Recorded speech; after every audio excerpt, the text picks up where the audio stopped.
Channel की सभी update पाने के लिए सब्सक्राइब करें और प्रेस करें बेल आइकन।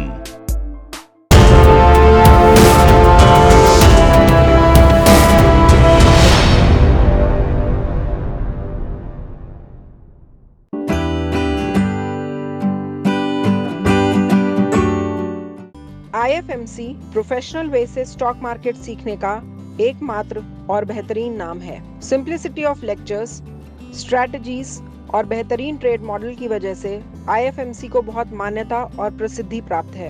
अब IFMC अपनी उड़ान को आगे भर रहा है और पैन इंडिया अपनी ब्रांचेस ला रहा है फेज्ड मैनर में। आइए देखते हैं कुछ हाइलाइट्स UDTS सेमिनार की जो नोएडा ब्रांच की ओपनिंग पर किया गया था।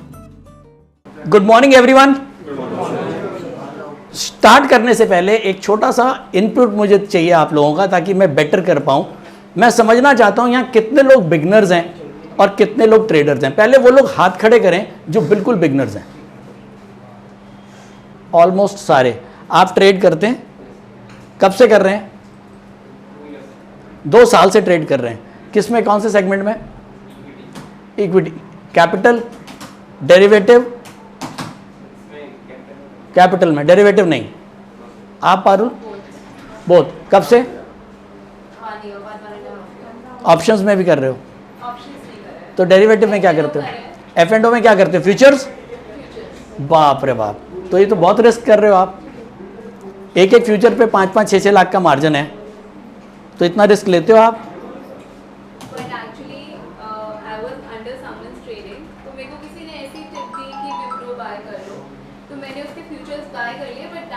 without any knowledge, although I made some money out of it, but then he told me do not get into it, you will get into big losses which are not sustainable since my capital is only 3 to 4 lakhs. F&O में you have to pay less only margin money. ठीक है पारुल, मैं इतना ज़रूर कहूँगा कि अगर आप फ्यूचर्स में कर रहे हो तो फ़ौरन बंद करो। हाँ, यही मुझे। ठीक है, अगर आप इस सेशन में आए हो तो शायद कुछ अच्छा आपके साथ यही है कि आज मैं आपको ये बोलूँगा कि फ्यूचर्स आज ही बंद। अगर आपने कोई भी ट्रेड लिया है तो इस सेशन के बाद जाना, उसमें नुकसान है या प्रॉफिट है उसको काट के क्विट कर देना।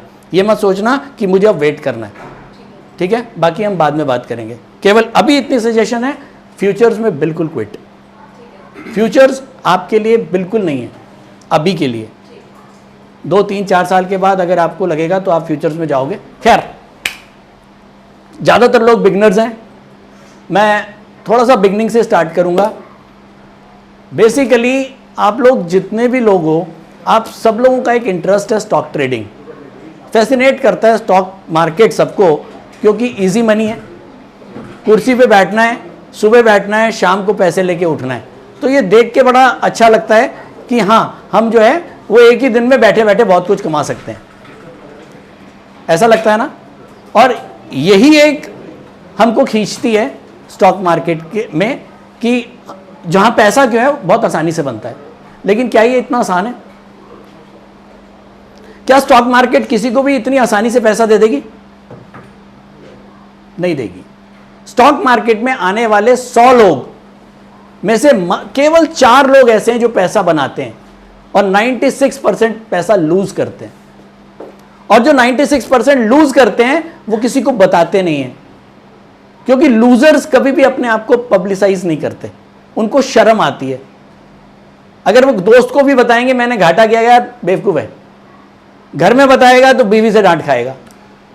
तो लूजर बेचारा पैसा देने के बाद भी चुप रहता है, लेकिन हमें पता है 96% मार्केट में जो बैठा है वो लूजर है। क्यों? क्योंकि प्रॉपर नॉलेज नहीं है। लोग स्टॉक मार्केट में टीवी को देख के, आपने बोला फ्रेंड्स से सुन के, टिप्स लेके हम आ गए, लेकिन अल्टीमेटली हमको ट्रेड नहीं करना आता। मैं एक एग्जांपल दूंगा।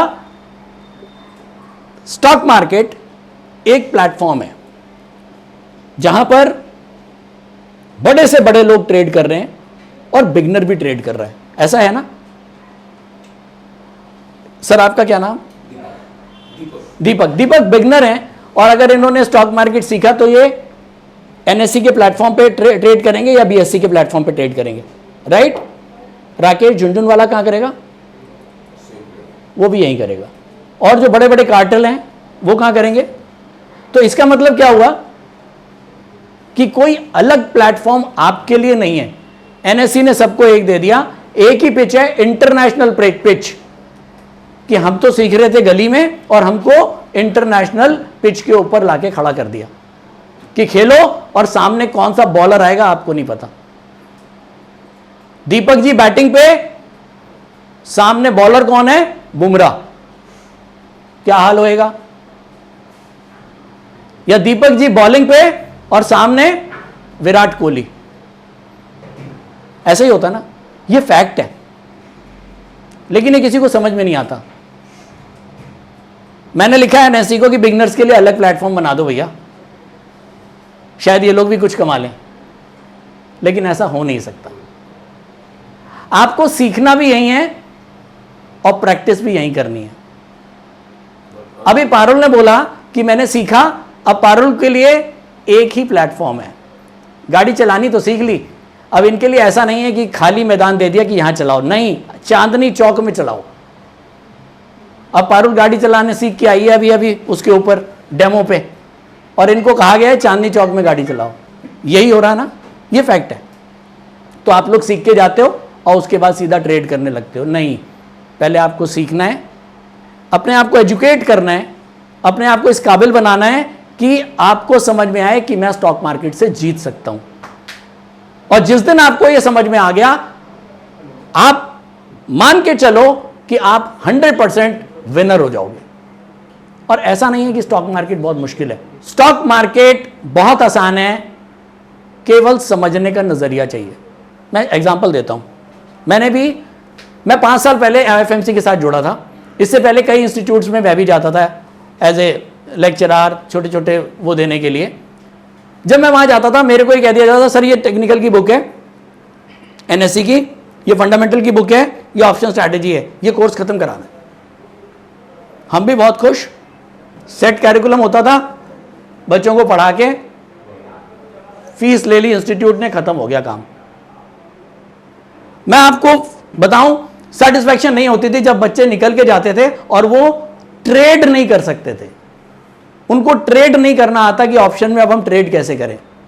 तब हमको ये रियलाइज हुआ कि नहीं, कुछ ऐसा, जो एक आम आदमी है वो बहुत बड़ा इकोनॉमिस्ट नहीं है, वो बहुत पढ़ा लिखा नहीं है। भाई आप में से कुछ लोग हैं जो रिटायर्ड हैं, कुछ लोग हैं जिनके अपने व्यापार हैं, कुछ लोग हैं कुछ जॉब्स में हैं, आप आईटी में हैं, कोई बैंक में है, सबके अलग अलग फील्ड हैं। तो क्या स्टॉक मार्केट की पढ़ाई इतनी मुश्किल आपको मैं पढ़ा सकता हूं? क्या मैं आप लोगों को माइक्रो लेवल का स्टॉक मार्केट पढ़ा सकता हूं? नहीं पढ़ा सकता, और आप पढ़ना भी नहीं चाहोगे, आप लोग बोर हो जाओगे। आपका मोटिव है हमें स्टॉक मार्केट सीखना है बहुत सिंपलिस्टिक वे में। मुझे सर कोई ऐसी चीज बताओ कि जो मैं आराम से स्टॉक मार्केट में ट्रेड कर पाऊं, यही क्वेश्चन होता है ना। या मैं आपको इसके ऊपर बहुत सारी लाइनें खींच के, आपने टेक्निकल एनालिसिस के अगर आप इमेजेस कभी गूगल पे खोल के देखोगे तो शायद हार्ट अटैक आ जाएगा। वो इतनी सारी लाइनें खींच खींच के उसमें पाइवेट लेवल, रेजिस्टेंस, सब कुछ दिखा के आपको ये बताएंगे कि ये मार्केट बहुत ही पढ़े लिखे लोगों के लिए। ऐसा होता है, और ऐसा हम कर रहे थे। फिर ये लगा कि नहीं, इसकी जरूरत नहीं है। हम मार्केट को उतने ही सिंपलिस्टिक वे में समझ सकते हैं कि मार्केट जितनी सिंपल है। हम ज्यादा पढ़ना शुरू कर देते हैं तो हम अपने आप को ज्यादा पजल कर लेते हैं। हम बहुत ज्यादा पढ़ लेते हैं, उसमें हम फिर RSI भी लगाते हैं, हम उसमें बोलिंगर भी लगाते हैं, पैराबॉलिक भी लगाते हैं। यार समझो तो सही, मार्केट है क्या? बहुत सिंपल। मार्केट के अंदर अगर मुझे एक स्टॉक लेना है तो उसकी एक अच्छी वैल्यू होनी चाहिए, उसकी वैल्यूएशन अच्छी होनी चाहिए। भाई 10 रुपए का स्टॉक अगर 100 रुपए का बिक रहा है तो क्या मुझे लेना है? नहीं। तो मैंने क्या देखा, उसकी प्रॉपर वैल्यूएशन, उसके अंदर सेफ्टी होनी चाहिए। सेफ्टी मींस उसका जो जिन लोगों ने उसको संभाला हुआ है उस कंपनी को, वो कंपनी को संभालने वाले प्रमोटर्स कैसे हैं, क्या वो लोग इस काबिल हैं कि वो कंपनी को सेफ रख सकते हैं, कंपनी की लिक्विडिटी कितनी है, कंपनी की कैपिटल कितनी है। ठीक है, तो ये मोटे तौर पे आपको सेफ्टी प्रोवाइड करती है। तीसरी और लास्ट चीज आती है टाइमिंग, और जो सबसे इंपॉर्टेंट चीज है, टाइमिंग गलत तो सब कुछ गलत। एक अच्छी कंपनी, बहुत अच्छी company, strong fundamentals with wrong timing आपको नुकसान देगी। मैं दोबारा रिपीट करता हूं, एक बहुत अच्छी कंपनी आपने सोची लेकिन आपका टाइमिंग उसको खरीदने का गलत था, आपको नुकसान देगी। लेकिन एक बहुत ही घटिया कंपनी आपने राइट टाइम पे खरीदा तो वो आपको प्रॉफिट देगी। तो timing is more important in trading. Trading और इन्वेस्टमेंट दो अलग अलग पहलू हैं। एक इन्वेस्टर है तो उसको इन्वेस्टर ही रहना है, एक ट्रेडर है तो उसको ट्रेडर ही रहना है। अगर एक ट्रेडर इन्वेस्टर बनने की कोशिश करेगा तो नुकसान हो जाएगा, और एक इन्वेस्टर ट्रेडर बनने की कोशिश करेगा तो उसको नुकसान हो जाएगा। एग्जाम्पल के लिए, अगर मैंने 100 रुपए में कोई कंपनी में इन्वेस्टमेंट करी और मैंने सोच के चला कि यार 5 साल 6 साल में इसका टारगेट 500-700 रुपए होना चाहिए, ये एक इन्वेस्टर की थिंकिंग थी ना, जो लॉन्ग टर्म सोचता है। लेकिन हुआ क्या, 1 महीने के बाद ये 100 रुपए का शेयर 140 हो गया, और ये इन्वेस्टर ने सोचा यार 40% रिटर्न आ गई 1 महीने में, बेचो और निकलो। तो ये इन्वेस्टर क्या बना, ट्रेडर बन गया। ये अपने उससे हट गया, तो इसने 40% कमा के तो निकल गया, लेकिन ये डिसिप्लिन इसने अपना खराब कर लिया, और ये जो इसने डिसिप्लिन खराब करा है ये इसको आगे जाके मारेगा, राइट। तो बेसिकली IFMC ने एक ऐसी स्ट्रैटेजी डिजाइन, जब मैंने 5 साल पहले जब ज्वाइन किया तो हमारे को बोला गया कि नहीं, यहां सर ऐसा नहीं चलेगा, अपने को इस तरह की स्ट्रैटेजी कुछ अपने डिजाइन करने हैं कि हम स्टूडेंट यहां से जाए तो उसको एटलीस्ट ट्रेड करना आ जाए। ट्रेड करना आ जाए का मतलब ये नहीं है कि शेयर लेना और बेचना आ जाए, उसको इस कदर ट्रेड करना आ जाए कि उसकी प्रोबेबिलिटी टू विन बहुत अच्छी हो। ट्रेडिंग में प्रोबेबिलिटी का गेम है और कोई गेम नहीं है। अगर कोई ये कहता है कि ट्रेडिंग के अंदर मैं 100% कुछ कर सकता हूं, तो नहीं है, वो गलत है। मैंने 10 ट्रेड करे, अगर मेरी प्रोबेबिलिटी अच्छी है तो मैं 10 में से 7 में कमा के जाऊंगा, 3 में नुकसान देके जाऊंगा, net profit. He is the best trader, क्योंकि उसने एक स्ट्रैटेजी के साथ काम किया है। 3 में उसको नुकसान हुआ उसी पे, और 7 में उसको प्रॉफिट हुआ, net of he is gaining, ठीक है। इसी का रिवर्स अगर कोई कहता है कि मैं 100% मेरा आप टिप ले लो और मैं आपको उसको कमा के दूंगा।